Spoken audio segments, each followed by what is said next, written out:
ഈ വനിതാ ഡോക്ടർ വെടിവെച്ച ഒരു കേസുണ്ടല്ലോ.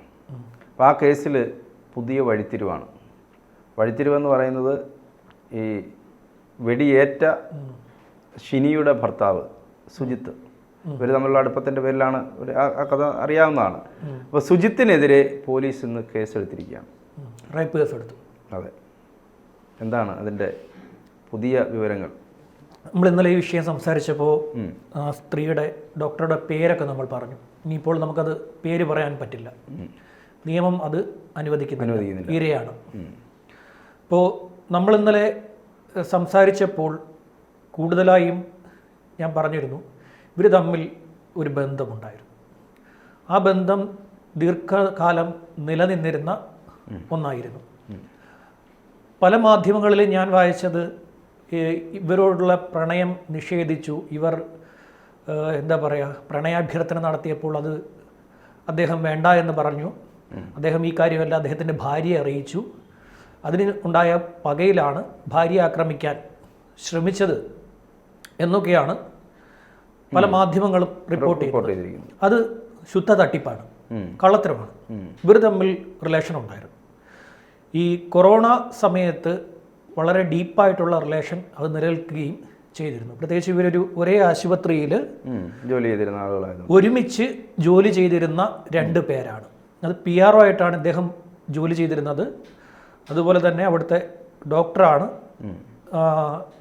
ഈ യുവതി. അപ്പോൾ ഇവർ തമ്മിൽ വളരെ അടുപ്പത്തിലുള്ള ബന്ധം ഉണ്ടായിരുന്നു. അപ്പോൾ അതിനുശേഷം ഇദ്ദേഹം ഇവരെ ഉപേക്ഷിച്ച് മാലിദ്വീപിലേക്ക് പോയതിൻ്റെ കാരണക്കാരിയാണ് ഈ ഷിനി എന്ന് പറയുന്ന ഇദ്ദേഹത്തിൻ്റെ ഭാര്യ എന്ന വിശ്വാസത്തിലാണ് ഈ സ്ത്രീ അവരെ ആക്രമിച്ചത്. അപ്പോൾ ഇന്നലെ ഞാൻ ഈ കാര്യം സംസാരിച്ചപ്പോൾ ജോണൻ്റെ അടുത്ത് ഞാനൊരു കാര്യം പറഞ്ഞിരുന്നു.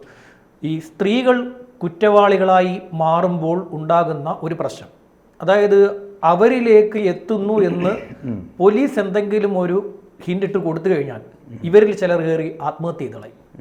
ഈ സ്ത്രീ അതിനുള്ള തയ്യാറെടുപ്പിലായിരുന്നു. പോലീസ് അത് ഇപ്പം സമ്മതിക്കുന്നുണ്ട്. ഇവർ ആത്മഹത്യക്ക് തയ്യാറായി നിൽക്കുമ്പോഴാണ് പോലീസ് എത്തി ഇവരെ അറസ്റ്റ് ചെയ്തിരുന്നത്. ഇല്ലായിരുന്നെങ്കിൽ അന്ന് വൈകിട്ട് ഇവർ ആത്മഹത്യയായിരുന്നു. അതിനുള്ള തീരുമാനം, അതിനുള്ള മെഡിസിൻ ഉപയോഗിച്ചുകൊണ്ട് മരണപ്പെടാനുള്ള, അതായത് ഹൃദയം പിന്നെ സ്പന്ദനം നിലപ്പിക്കാൻ സാധിക്കുന്ന മെഡിസിൻ ഡോക്ടേഴ്സിന് എളുപ്പത്തിൽ കിട്ടും. അപ്പോൾ അത്തരത്തിലുള്ള ഒരു മെഡിസിൻ ഇവരതിനു വേണ്ടി കരുതി വെച്ചിരുന്നു. അന്ന് വൈകിട്ട് ആത്മഹത്യ ചെയ്യാനിരിക്കുകയാണ്. അന്ന് ഉച്ചയ്ക്ക് 12:15 പോലീസ് അവിടെ എത്തുകയും ഇവരെ തന്ത്രപൂർവ്വം ഇവരിലേക്ക് എത്തുന്നു എന്ന് ഒരിതും കൊടുക്കാതെ ഇവരിലേക്ക് എത്തിവരെ അറസ്റ്റ് രേഖപ്പെടുത്തു. പക്ഷേ അതിനു മുമ്പ് തന്നെ അവർ ആത്മഹത്യയുടെ തീരുമാനമെടുത്തു. അത് ഈ സ്ത്രീകൾ കുറ്റവാളികളായി മാറുമ്പോഴുള്ള ഒരു പ്രശ്നമാണ്. അതായത് അവരാദ്യമായി ഒരു ക്രൈം ചെയ്യുകയാണെങ്കിൽ അതിൽ നിന്നുണ്ടാകുന്ന മാനസിക സമ്മർദ്ദം പിന്നീട് വരെ അലട്ടും. അത് പുരുഷന്മാരിലും ഉണ്ട് ചിലർ അങ്ങനെ. അതായത് ഒരു കുറ്റകൃത്യം ചെയ്തു കഴിഞ്ഞിട്ട് പിന്നെ ആത്മഹത്യ ചെയ്യുന്നവർ പല ക്രൈമിലും നമുക്ക് കാണാൻ സാധിക്കുക. അത് ഈ പ്രണയപ്പകയിലെ കൊലപാതകത്തിലും ആക്രമണത്തിലുമാണ് ഇത് കൂടുതലായിട്ടുള്ളത് സംഭവിച്ചുകൊണ്ടിരിക്കുന്നത്. അപ്പോൾ ഇവരുടെ വീട്ടിലേക്ക് ഈ മെഡിസിൻ മാറ്റിയിരുന്നു.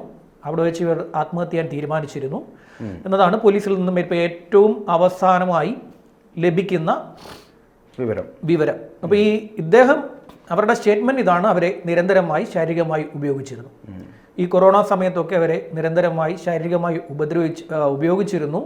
അത് അവരുടെ വീട്ടിൽ ഈ പറയുന്ന പോലെ ഇദ്ദേഹം സേഫാവുകയും അവരുടെ വീട്ടിൽ പ്രശ്നങ്ങളായി മാറുകയും ചെയ്തു. അവരുടെ പിന്നെ ദാമ്പത്യ ജീവിതത്തിലെ സ്വരച്ചേർച്ചയ്ക്കും പൊരുത്തക്കേടുകൾക്കും ഈ മാനസികമായി ഉള്ള അകൽച്ചയ്ക്കുമൊക്കെ അവിടെ കാരണമായി. അതേസമയം തിരിച്ച് ഇവിടെ നോക്കുമ്പോൾ ഇവിടെ ഇദ്ദേഹം സേഫാണ്. അതുപോലെ തന്നെ ഇദ്ദേഹത്തിൻ്റെ ഭാര്യയുടെ നിർദ്ദേശപ്രകാരം ഇദ്ദേഹം മാലിയിലേക്ക് പോവുകയും ചെയ്തു. നമ്മളെവിടെയൊക്കെ വായിച്ചത് വൺ വേ പ്രണയമാണ്. ഒരിക്കലുമല്ല. ഇന്നലെ ഞാൻ സംസാരിച്ചപ്പോൾ ഞാൻ പറഞ്ഞല്ലോ, ഇവർ തമ്മിൽ ബന്ധമുണ്ടായിരുന്നു. ആ ബന്ധം ഉപേക്ഷിച്ചപ്പോഴുണ്ടായ വിവരമാണ് ഈ പറയുന്ന സംഭവത്തിൻ്റെ ആധാരം. ഇതൊക്കെ എങ്ങനെ ഈ വൺ വേ പ്രണയം എന്നൊക്കെ പറഞ്ഞ് പടച്ചുവിട്ടതായ കുറേ മാധ്യമങ്ങളിൽ കണ്ടു. വൺ വേ പ്രണയം എന്ന് ഇന്നലെ എൻ്റെ അടുത്ത് 1-2 പിന്നെ സുഹൃത്തുക്കൾ ഇങ്ങനെ വിളിച്ചും ചോദിച്ചു. മറ്റുള്ളവരെല്ലാം ഈ ഈ എന്താ വൺ വേ പ്രണയം എന്ന് പറയുമ്പോൾ നിങ്ങൾ എന്തിനാണ് ഇങ്ങനെ പറയുന്നത് അദ്ദേഹത്തിനെ വലിച്ചതിലേക്ക് ഇടാൻ നിങ്ങൾ ശ്രമിക്കുന്നത്? നമ്മൾ പോലീസിൽ നിന്ന് കൃത്യമായിട്ടുള്ള വിവരം അല്ല, അങ്ങനെയാണ് എൻ്റെ ന്യായമായ ഒരു സംശയം. വൺ വേ പ്രണയം എന്ന് പറയുന്നത് ഒരാൾക്ക് തോന്നുന്ന പ്രണയമാണല്ലോ. അതായത് ഈ യുവതിക്ക് ഇയാളോട് തോന്നുന്ന പ്രണയം അല്ലേ? അതെ, ഇദ്ദേഹത്തിന് ഇത് താല്പര്യമില്ല എന്നാണ് ഇവിടുത്തെ മാധ്യമങ്ങളെല്ലാം കൂടെ പറഞ്ഞു. പക്ഷേ അപ്പോൾ എങ്ങനെ ഇയാൾക്കെതിരെ റേപ്പ് കേസ് വരും? അല്ല, ഇത് ശാരീരികമായി ഉപയോഗിക്കപ്പെട്ടിട്ടുണ്ട്, അതിന്റെ തെളിവ് കൊടുത്തിട്ടുണ്ട് അവര്. അതല്ലേ, അത് ഓക്കെ. പക്ഷേ ഇയാൾക്ക് പ്രണയമില്ലെങ്കിൽ ഇയാൾ അതിന് മുതിരുമോ എന്നുള്ളതാണ് എൻ്റെ ഒരു ഉണ്ട്. അത് ഇല്ലെന്നല്ല പറയുന്നത്, പക്ഷെ അതിനകത്ത് ഒരു ക്വസ്റ്റ്യനാണ് ഞാൻ ചോദിക്കുന്നത്. അതുകൊണ്ടാണല്ലോ ഇപ്പൊ കേസെടുത്തത്. വെറുതെ പോലീസ് കൊണ്ടുപോയി ഒരു എഫ്ഐആർ ഇക്കാര്യത്തിൽ ഇടാൻ പറ്റില്ല. ഇട്ട് കഴിഞ്ഞാൽ പോലീസിനെ കോടതി എടുത്തിട്ട് ആട്ടും. അതെ, അല്ല ഇപ്പൊ ഇവര് തമ്മിൽ അടുപ്പമുണ്ടായിരുന്നു. അവരതിന്റെ എല്ലാ രേഖകളും അതിന്റെ എല്ലാ തെളിവുകളും അവർ കൊടുക്കുകയും ചെയ്തിട്ടുണ്ട്. അതിന്റെ തെളിവുകൾ കൃത്യമായി അവർ കൊടുത്തിട്ടുണ്ട്. പോലീസ് അത് വെരിഫൈ ചെയ്തിട്ടുണ്ട്. വെരിഫൈ ചെയ്ത ശേഷമാണ് പോലീസ് ഇപ്പോൾ ഒരു ഇതിൽ എഫ്ഐആർ ഇട്ടിരിക്കുന്നത്. ഈ എഫ്ഐആർ ഇനി എവിടെയൊക്കെ ഇടണം എന്നുള്ളതാണ് ഒരു വലിയ പ്രശ്നം. ഇവർ പല സ്ഥലങ്ങളിലും പോയിട്ടുണ്ട്. പല സ്ഥലങ്ങളിലും ഇവർ പോയിട്ടുണ്ട്. പല ഈ പറയുന്ന റൂമുകളൊക്കെ എടുത്തിട്ടുണ്ട്. അതൊക്കെ തെളിവാണ്, തെളിവായിട്ട് വരുന്ന സാധനമാണ്. അപ്പം ഇതാണ് ആത്യന്തികമായി സംഭവിച്ചത്. ഇവർക്ക് മാത്രം നഷ്ടം സംഭവിച്ചു, അദ്ദേഹത്തിന് ഈ ബന്ധം കൊണ്ട് നഷ്ടം സംഭവിച്ചില്ല എന്ന ചിന്തയിൽ അദ്ദേഹത്തിൻ്റെ കുടുംബത്തിലും അസ്വാരസ്യങ്ങൾ ഉണ്ടാക്കണം എന്ന ലക്ഷ്യത്തോടു കൂടിയാണ് ഷിനി എന്ന് പറയുന്ന ആ യുവതിയെ ഇവർ ആക്രമിച്ചത്. അപ്പോൾ ഈ ഷിനിക്ക് സംബന്ധിച്ചിടത്തോളം ഷിനിക്ക് ഇവരെ കണ്ടിട്ടില്ല, ഇവരെ നേരിട്ട് കണ്ടിട്ടില്ല, കൃത്യമായൊരു പരിചയവും ഇല്ല. ഷിനി ഇതറിഞ്ഞ ശേഷം ഷിനി എന്ന് പറയുന്ന ആ നാഷണൽ മിഷൻ ഹെൽത്ത് മിഷനിലെ ഉദ്യോഗസ്ഥയാണ് അവർ. അപ്പോൾ അവരെന്താ ചെയ്തതെന്ന് വെച്ച് കഴിഞ്ഞാൽ അവർ സൈലൻ്റായിട്ട് ഇവരുടെ ഭർത്താവിനെ ആ ജോലിയും രാജിവെപ്പിച്ചു. ഇവിടെ നിന്നും മാലിയിലേക്ക് പോകാൻ അവർ അനുവാദവും കൊടുത്തു. അപ്പോൾ ഇതാണ് ഇവരുടെ ഒരു ടെൻഷൻ. അപ്പോൾ എന്തായാലും ഷിനി എന്ന് പറയുന്നത് ഇരയല്ല എന്ന് നമ്മൾ പറയില്ല, ഷിനി ഇരയാണ്.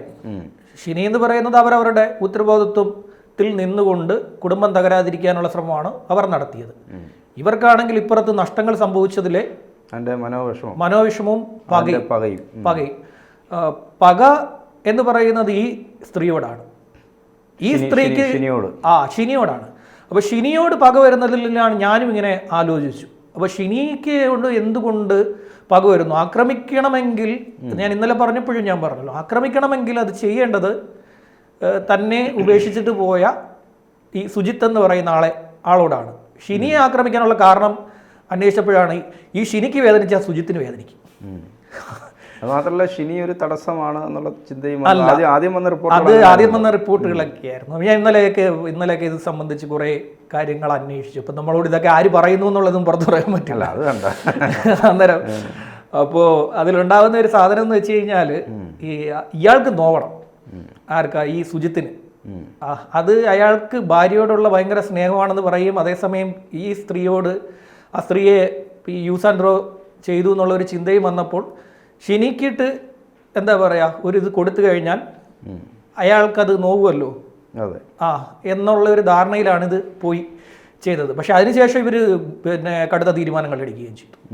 അപ്പോൾ അവിടെ ഷിനി മരണപ്പെട്ടിരുന്നെങ്കിൽ, അങ്ങനെ സംഭവിക്കാതിരിക്കട്ടെ, ഷിനി മരണപ്പെട്ടിരുന്നെങ്കിൽ അടുത്ത സ്പോട്ടിൽ ഇവർ ആത്മഹത്യ ചെയ്യുമായിരുന്നു. അതായിരിക്കും അടുത്ത സ്പോട്ടിൽ ഇവർ വന്ന് ആത്മഹത്യ ചെയ്യും. അവരത്രയും നേരം പിടിച്ചു നിന്ന് മുന്നോട്ട് പോയത് പോലീസിൻ്റെ തന്ത്രം തന്നെയാണ്, പോലീസിൻ്റെ ഐഡിയ കാര്യത്തിൽ. അത് പോലീസ് പല കേസുകളിലും പ്രയോഗിക്കുന്നതാണ്. ഇങ്ങനെയുള്ള കേസുകൾ വരുമ്പം പോലീസ് എന്തെന്ന് വെച്ച് കഴിഞ്ഞാൽ, പ്രതി മുങ്ങുകയോ പ്രതി ആത്മഹത്യ ചെയ്യുകയോ ചെയ്യുമെന്ന് തോന്നിക്കഴിഞ്ഞാൽ പോലീസ് പിന്നെ പ്രതിയിലേക്ക് ഒരു സാധനം ഇട്ട് കൊടുക്കത്തില്ല. നിങ്ങളാണ് പ്രതി, ഇപ്പോൾ ജോണേട്ടനാണ് പ്രതി എങ്കിൽ ജോണേട്ടനെ പ്രതിസ്ഥാനത്തേക്ക് വരുന്നു എന്നുള്ള സാധനം പോലീസ് ഇട്ട് തരത്തില്ല. പോലീസ് വഴിയേറ്റിച്ചു കൊണ്ടുപോകും. പോലീസ് വേറെ ആരെങ്കിലും എടുത്ത് ഇടയ്ക്ക് വെച്ചു വിട്ടു. അപ്പം യഥാർത്ഥ പ്രതി വിചാരിക്കും പോലീസിൻ്റെ അന്വേഷണം തെറ്റായ ദിശയിലേക്കാണ് പോകുന്നത്, ഇപ്പോൾ തൽക്കാലം താൻ സേഫാണ് എന്നൊരു ധാരണയിൽ ഈ യഥാർത്ഥ പ്രതി മുന്നോട്ട് പോയിക്കൊണ്ടേയിരിക്കും. അപ്പോഴായിരിക്കും പോലീസ് പെട്ടെന്നൊരു ദിവസം നമ്മുടെ മുന്നിൽ കയറി വരുന്നത്. അപ്പോൾ ഇവിടെ ഒരു കേസിൽ സംഭവിച്ചത്, ഇവിടുത്തെ CBI അന്വേഷിച്ചൊരു കേസാണ്. CBI അന്വേഷിച്ചൊരു കേസിൽ CBI ഒരാളെ പ്രതിയെ പിടിച്ചുകൊണ്ട് പോയത് എങ്ങനെയാണെന്ന് അറിയാമോ? CBI ഇദ്ദേഹത്തിൻ്റെ ഒപ്പം ഇവിടെ വന്നു, ഈ പാൽ സൊസൈറ്റിയിൽ ഓ. പാൽ സൊസൈറ്റി വന്നിട്ട് പിന്നെ CBI ഉദ്യോഗസ്ഥർ തന്നെ ഇദ്ദേഹം വണ്ടി കൊണ്ടുവച്ച് സൊസൈറ്റിയിൽ കയറിപ്പോയി തിരിച്ചു വന്നപ്പോൾ കാറ്റൂരിട്ടുള്ളത്. എന്നിട്ട് CBIയുടെ ഒരു ഉദ്യോഗസ്ഥൻ തന്നെ ബൈക്കിൽ ഇദ്ദേഹത്തെ കയറ്റി ഞാൻ ഉണ്ടാക്കാനൊക്കെ പറഞ്ഞ് സൗഹൃദം സ്ഥാപിച്ചു കൊണ്ടുപോയി ഇവരുടെ ബൊലോറയ്ക്കകത്ത് കയറ്റി കൊണ്ടുപോക്കണം. അങ്ങനെ കൊണ്ടുപോയ കേസുണ്ട് ഇവിടെ. അപ്പോൾ ആ കട്ടമ്പര അയാളെ ഇട്ടുകൊടുത്തില്ല. ആ കട്ടമ്പര ഇട്ടുകൊടുത്താൽ ഇങ്ങനെ ഒരാളാണ് പ്രതി എന്നറിഞ്ഞു കഴിഞ്ഞാൽ ഇയാൾ പിടിക്കപ്പെടും, പക്ഷേ ബാക്കിയുള്ളവർ മുങ്ങും. അതുകൊണ്ട് ബാക്കിയുള്ളവരെ എല്ലാം തൂക്കിയ ശേഷമാണ് ഇദ്ദേഹത്തിനെ ഈ രീതിയിൽ വന്ന് ഐഡിയപരമായിട്ട് അവർ എടുത്തുകൊണ്ട് പോയത്. അപ്പോൾ ഇങ്ങനെ ഒരു കാര്യമുണ്ട്. ഇപ്പം എന്തായാലും നമ്മൾ ഇപ്പോൾ ഒഴിവായത് 2 മരണമാണ്, ഒരു കൊലപാതകവും ഒരു ആത്മഹത്യയും. ഇത് കൂടുതൽ ഇനി കോംപ്ലിക്കേറ്റഡ് ആവാൻ പോവുക. ഈ കേസ് കോംപ്ലിക്കേറ്റഡ് ആവാൻ പോകുക എന്ന് വെച്ച് കഴിഞ്ഞാൽ ഇനിയിപ്പോൾ എന്താണെന്ന് വെച്ച് കഴിഞ്ഞാൽ ഈ ഹോട്ടൽ റൂമിലൊക്കെ ഇയാളെ കൊണ്ടുപോയി ഇത് തെളിവെടുപ്പിന് കൊണ്ടുപോണ്ടി വരും. ഇത് ചുരുക്കം പറഞ്ഞ 2 ഫാമിലിയും കുളമായി. ഒരു എടുത്തയാട്ടത്തിൻ്റെ പേരിൽ ഉണ്ടായത്. ശരി.